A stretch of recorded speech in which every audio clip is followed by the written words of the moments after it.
عید الفطر پاکستان اور سعودیہ میں کس دن ہوگی، اس چیز کا حتمی فیصلہ آخرکار ہو ہی گیا۔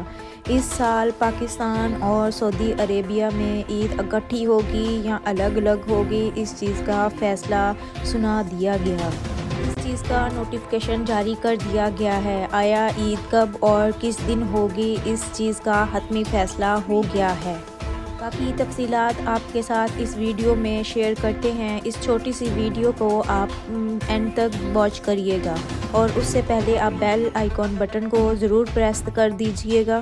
ماہر فلکیات نے واضح کر دیا ہے کہ اس بار رمضان کا روزہ سعودیہ اور پاکستان کا یکم کو ہی ہوا ہے، تو اس سے یقینی طور پر اندازہ لگایا جا سکتا ہے کہ دونوں ممالک کی عید بھی ایک ہی دن ہو، اور یہ بھی ہو سکتا ہے کہ عید آگے پیچھے بھی ہو سکتی ہے۔ یہ تو چاند نظر آنے کے بعد ہی پتہ چلے گا، لیکن ابھی ماہر فلکیات نے اس چیز کا اندازہ لگا لیا ہے کہ یقینی بات ہے کہ چاند 21 کو نظر آ جائے گا اور 22 کو سعودیہ اور پاکستان میں عید ہوگی۔